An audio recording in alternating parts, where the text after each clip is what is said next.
Saludos mis amigos, Andrew Álvarez acá, pensando en voz alta, con todos ustedes más, acá en las nuevas ediciones que estamos haciendo en nuestro estudio de Código Secreto, y también les adelantamos que este domingo regresamos a las 9 de la noche con Código Secreto, ya más extendido. Estaremos hablando de la contaminación electromagnética, del 5G y otras cosas que están implicadas con todo esto, dentro de los mitos, ¿no?, las teorías de conspiración, los datos reales que puede haber relacionado con esto y otros asuntos, ¿no?, que definitivamente son afines a esta discusión, para ponernos a pensar más allá de lo aparente y ver las cosas que se supone usted no debe ver. Pero bueno, acá pensando en voz alta, pues estoy acá con mi teléfono, casi siempre hablo al teléfono, ahora hablamos acá a la cámara. Algunas de las cosas que pues me han puesto a dar vueltas en la cabeza en estos últimos momentos, ¿no?, estas últimas horas y estos días acá en Puerto Rico, de nuestro puntito acá en el Caribe, viendo, ¿no?, el panorama mundial, todo lo que nos rodea. La Organización Mundial de la Salud sigue obviamente con el monitoreo de la situación del COVID-19 y esto no ha cambiado. Inclusive Angela Merkel, la primer ministra de Alemania, nos ha dicho de que está comenzando en estos momentos en Alemania realmente la crisis, que ellos ven que esto va a durar mucho más, mientras en los Estados Unidos nos dicen que no, que esto está cerca de terminar. Por un lado, nos dicen los políticos y nos dicen los economistas que están obviamente ansiosos porque el país pueda reabrir nuevamente y que las personas puedan llegar a sus puestos de trabajo. Digo, los que puedan llegar, porque ya tienen más de 25 millones de personas sin trabajo. Es decir, los márgenes de desempleo han crecido de forma exponencial en los Estados Unidos junto con el COVID-19. Acá en Puerto Rico estamos en la misma situación. En Puerto Rico definitivamente pues tenemos 100 y pico mil de personas ya, los números no están muy claros, algunos mencionan 160.000, otros hasta 175.000 personas desempleadas en estos momentos debido al impacto del cierre y alejamiento social. Así que la economía de Puerto Rico una vez más sigue en caída. Pero tenemos que preguntarnos si estas ayudas o esta asistencia federal, los $1.200, le va a llegar a todo el mundo. La prensa continuamente está cubriendo al secretario de Hacienda, que indica que Hacienda determinará cuáles son las personas que son elegibles para esto. Así que esta posición inicial de que esto era para todo aquel que tenía el seguro social en los Estados Unidos, que no tenía que haber rendido planilla ni ningún documento al Departamento de Hacienda en Puerto Rico, pues obviamente esto se va a un lado. Yo no sé si esto cabe a que pueda surgir alguna demanda, algún pleito legal de personas que quieran reclamar esta ayuda desde la perspectiva de la esfera federal, debido a que no cumple alegadamente con los requerimientos que se dieron originalmente. Así que habría que revisar realmente cuál es la decisión que hay detrás de todo esto y habría que ver si realmente cubría a todo el mundo originalmente, como se ha señalado en los Estados Unidos, o si meramente eran a ciertos tipos de personas con ciertas, ciertas características que tenían que ser identificadas, ¿no? Pero bueno, eso es otro de los asuntos que hay que obviamente estar pendientes. Importante, la situación esta de la hambruna en el mundo y de lo que también las Naciones Unidas nos dicen es que vamos hacia una pandemia de hambre. Y esta pandemia siempre ha estado, lo que pasa es que ha estado localizado como una epidemia de hambre en África, ¿no?, en los países del tercer mundo, en Haití, acá en Venezuela en los últimos tiempos, que ha habido una decadencia enorme a nivel de la vida socioeconómica de los venezolanos y de la adquisición de bienes y de alimentos principalmente. Yo tengo familia en Venezuela, tengo familia que ha llegado de Venezuela también, y aparte de cualquier línea ideológica que pueda haber a favor o en contra de Maduro o de lo que usted quiera ver, la realidad es que se está viviendo allí una situación sumamente difícil y cruda. Esto lo podemos extrapolar a otros países del mundo donde realmente pues, los recursos no están disponibles para la población y donde las personas están pasando definitivamente necesidades continuamente. Ahora, bajo una situación de COVID-19, bajo esta pandemia, esto no solamente trae el riesgo de que estos países puedan ser contagiados y que esto pueda tener allí un brote sin control alguno. Esto a lo que lleva es que los recursos naturales, obviamente, el mercado internacional y la producción de alimentos se ha reducido significativamente. Muchas de las plantas, por ejemplo, procesadoras de alimentos han cerrado. En los Estados Unidos únicamente, no estamos hablando del resto del mundo, que definitivamente también el efecto es similar. Hay productos que ya escasean, hay productos inclusive de limpieza de todo tipo, ¿no? Productos, por ejemplo, de lavado bucal, etcétera. Usted podrá buscar las líneas extensas de cosas que se han ido, obviamente, acabando en existencia. En un principio vimos lo que pasó con el papel de inodoro, cómo se desapareció de las góndolas porque las personas aparentemente no tenían una diarrea cerebral y necesitaban de alguna forma pues, canalizar esta situación. Pero bueno, estamos ante una situación que es sumamente difícil, lo que se refiere precisamente a esta situación de la hambruna, de la pandemia del hambre, que es lo nuevo que viene detrás de todo esto, es que las Naciones Unidas nos dicen que esto va a afectar a más de 1.000 y pico de millones de personas.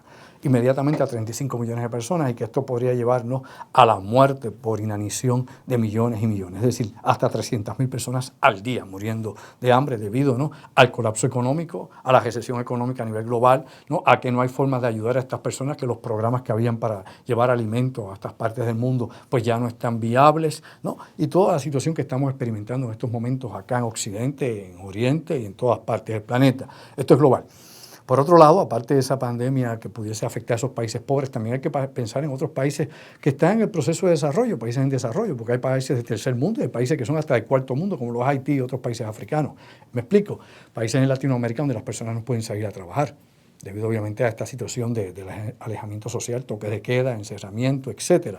La cuestión está de mantener una cuarentena y todo lo que ha sido de impacto, ¿no?, por este COVID-19.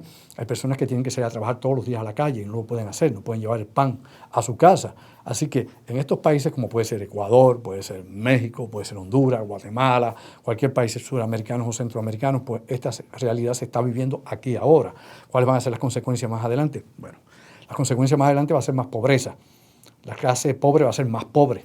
Nosotros, la clase media trabajadora, ahora vamos a ser nuevos pobres, donde obviamente los recursos van a ser bien limitados. Incluso de eso vamos a estar hablando el domingo precisamente acá en Código Secreto, donde vamos a estar exponiendo, ¿no?, los nuevos modelos de trabajo que van a ser impuestos para nosotros, ¿no?, el home office o el trabajo desde el hogar, donde usted va a tener los gastos de producción, donde usted va a tener que pagar la electricidad, el agua, no va a tener planes médicos, no va a tener ningún tipo digamos nosotros, de ayuda de ninguna clase, meramente usted lo van a contratar y usted va a tener que cumplir, ¿no?, con la labor a la que le contratan o por la que le piden su trabajo. Ya usted no va a tener una oficina, esto se va a eliminar, son obviamente ahorros y gastos que no va a utilizar ya el empresario. Las grandes corporaciones en particular son las que están planificando hacer este tipo de ajustes y ya comenzaron. Eso va a comenzar próximamente ahora con el impacto de la recesión internacional. Pero bueno, eso lo hablaremos el domingo y usted podrá ver más a fondo de qué se trata esta situación cuando hablemos allá en Código Secreto en vivo para todos ustedes. Pero también, importante, la situación en el Oriente Medio, el Golfo Pérsico. ¡Wow! Ya escuchamos al presidente Donald Trump cuando nos ha dicho precisamente que ha dado órdenes, ¿no?, a la naval norteamericana, ¿no?, a la Marina de Guerra de los Estados Unidos, para que respondan cualquier hostigamiento o cualquier señal que pueda ser identificada como una amenaza o un peligro para las naves norteamericanas que están en el Golfo Pérsico. Hemos visto precisamente cómo Irán ha contestado a esto de la misma manera. Cualquier amenaza o cualquier maniobra que parezca sospechosa de parte de navíos norteamericanos van a ser repelidos inmediatamente, es decir, se va a llevar a cabo un ataque preventivo contra estos barcos norteamericanos. Así que ambos países están a la defensiva, esperando a ver quién hace un mal movimiento, quién se equivoca en esto. Y bajo una situación como la que estamos viviendo actualmente, de impacto económico, de impacto de salubridad, donde la seguridad nacional también está implicada, pues estas cosas nos tienen que poner a pensar más allá de lo aparente. ¿Me explico? Oiga, mi amigo y mi amiga, algunos piensan que estas son las estrategias de crear una nueva guerra para tratar, ¿no?, de elevar nuevamente el precio del petróleo, el consumo de petróleo por la industria armamentista, es decir, que el petrodólar pues no caiga completamente, tal como ha caído el precio del petróleo. Por otro lado, China almacenando más petróleo todavía, tiene unas enormes reservas ya almacenadas, comprando el petróleo barato en el mercado internacional. Recuerde que China es el país que más energía necesita para producir, ¿no?, toda su industria y todo su mecanismo económico. Es el país que más energía consume en todo el planeta. No solo porque tiene más habitantes, sino también porque hay miles y miles de industrias que están obviamente sedimentadas en el territorio de China. Así que todas esas cosas están correlacionadas y es importante que las entendamos. Por ende, China pues ha comenzado también a tomar gran cantidad de ese petróleo y, por otro lado, pues ha mermado, ¿no?, los pozos que estaba hincando, ¿no?, los nuevos pozos de petróleo que quería obviamente en su propio territorio, inclusive allá en el mar meridional de la China, que es un área en conflicto. Pero la situación de todo esto nos pone a pensar que si realmente hubiese una guerra, algunos piensan, ¿no?, especialmente los halcones de la guerra, allá piensan que esto puede empujar la economía. Es un momento en que definitivamente, ¿no?, el consumo de petróleo está al mínimo histórico, nunca antes. Desde que el petróleo se convirtió obviamente en el centro de toda la actividad económica del mundo, ¿no?, en lo que moviliza la economía global. Acuérdense que lo hemos dicho anteriormente aquí, Pensando en Voz Alta, este es un planeta de hidrocarburos, aquí todos son derivados de petróleo, el petróleo es la raíz y la base de toda la funcionalidad de la economía mundial. Así que en un momento donde están los niveles de combustible al mínimo, donde la explotación de petróleo pues obviamente ha habido que reducirla porque no hay mercados para esto, una tercera guerra mundial, por ejemplo, ¿no?, una suposición, o un conflicto de esta naturaleza en el Golfo Pérsico, que es parte del tránsito importante en el Medio Oriente para el petróleo, ¿Podría traer esto una subida del precio del petróleo a nivel internacional? La ocupación que daría esto, por ejemplo, a la actividad militar de terceros, por ejemplo, los aliados de Irán, que podrían entrar en este conflicto. ¿Quiénes son los aliados de Irán? Los conocemos. Son China, casualmente, ¿verdad? La Federación Rusa también, ¿no? E incluso Corea del Norte, entre otros países que pueden ser mencionados en esa periferia. Incluso en esa periferia, pues tenemos a Qatar, que está obviamente muy relacionado directamente con Irán, aunque ya tenemos países, obviamente, como Arabia Saudí, los Emiratos Árabes, Israel, Egipto y otros países más que tienen sus conflictos directos con el modelo iraní teocrático de fe chiita. Acuérdense que estos son sunitas, vis a vis chiitas, los persas, que son los iraníes. Así que todo esto es un marco de referencia difícil. Habría que ver realmente cuál es la conveniencia en esto, si realmente los grandes intereses del bloque militar, industrial, farmacéutico, aeronáutico, eso es lo que quieren empujar. Hemos visto también como grandes intereses en el lobby en Washington han estado empujando la teoría del accidente en China, incluso tratar de colar una vez más algo que estaba descartado, que es el uso de un arma biológica, cosa que se ha probado hasta la saciedad que no es así, pero siempre hay quien insiste en esto y siempre hay quien pone, ¿no?, la píldora venenosa en todo. Y dentro de los Estados Unidos hay una campaña abierta, ¿no?, de la derecha norteamericana tratando de que el país reabra, de que el COVID-19 es un mito. Inclusive el individuo que hablaba de que el COVID-19 era un mito en los Estados Unidos, en el Internet, murió de COVID-19. Así que el hombre, pues lamentablemente, murió de lo que decía que no existía. Hay que ver más allá de lo aparente. Así que vemos cómo hay toda esta movilización de intereses, cómo hay todo este movimiento dentro de los Estados Unidos para reabrir, cómo gente armada vaya a los Capitolios, como mencionamos anteriormente, allá en Kentucky y otras regiones de Estados Unidos donde hay marchas de la ultraderecha, y que son las mismas personas que siempre tienen prejuicios contra los hispanos, sí, contra los puertorriqueños y todos los que son descendientes hispanos. Ninguna de estas personas los va a invitar a su casa a tomarse una cerveza, ¿sabe? Yo se lo garantizo, ni un café. Así que no le haga el juego, despierte y no sea un tonto útil. O sea, hay que ver estas cosas en su real perspectiva. Así que, mis amigos, adelanto este ratito aquí pensando en voz alta sobre las cosas a las que estamos o podemos enfrentar próximamente. Todavía las vacunas siguen siendo una hipótesis, es decir, una idea, ninguna realmente funciona en estos momentos. Nos aceleraron diciendo que próximamente habría ya una vacuna disponible y todo esto es parte de la mercadotecnia, esta de información, de divulgación de información para hacer subir, oiga, los valores, ¿no?, las acciones de farmacéuticas particulares. Tiene que ver más allá de lo aparente. Esto es manipulación de medios continuamente y esta manipulación nos confunde a todos. Aparte de que hay que estar pendiente a lo que está pasando en el Internet y las cosas que ponen en canales de YouTube, que es desinformación pura. Hay personas que se hacen pasar por diáconos, católicos y por otras personalidades que son un fraude total y completamente, y que la información es sacarlo de lo mismo que se ha escrito en los últimos 20 años sobre conspiraciones y tratarlas de ponerla como si fuera la nueva información que ha sido revelada sobre el supuesto mundo de los Illuminati y la élite que controla el mundo. De eso también hablaremos en Código Secreto este domingo, para que usted esté, como siempre, atento a las cosas que pasan. Y como menciono yo aquí tantísimas veces, hombre, mi amigo y mi amiga, verifique las fuentes de información.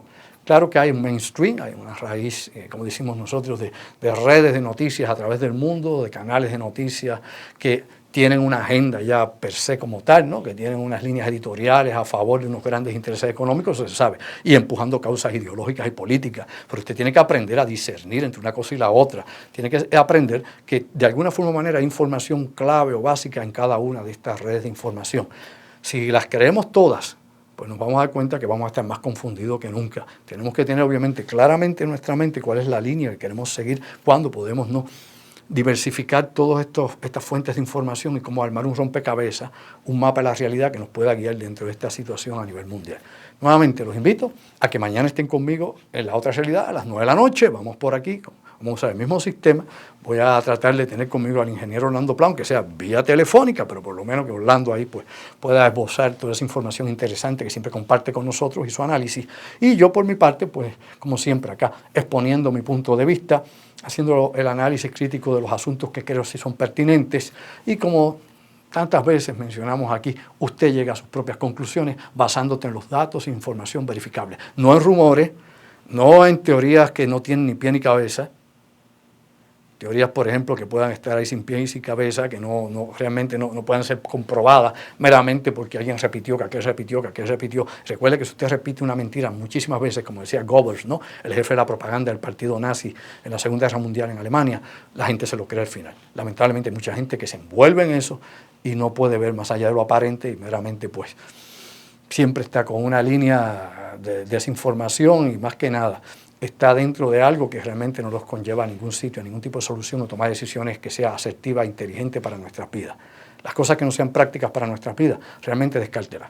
Sea alguien en ese sentido proactivo, sea una persona obviamente con visión, pero sobre todo esté siempre claro de que sus pies estén sobre la tierra y que su cabeza esté sobre el nivel, para que no tenga entonces problemas ni de escapar de la realidad, ni de sumergirse en una gran mentira que el mismo sistema puede estar creando para nosotros. Así que despierta, durmiente, una vez más. Gracias por estar conmigo aquí conectados, aquí pensando en voz alta. Mañana en La Otra Realidad, a las 9 de la noche, los espero como siempre. Y el domingo estaremos entonces con ustedes en Código Secreto, nueva edición, hablando de 5G y otros eventos, obviamente, de desarrollo de alta tecnología, de comunicaciones y de la Internet. Así que hasta la próxima. Se me cuidan todos. Gracias.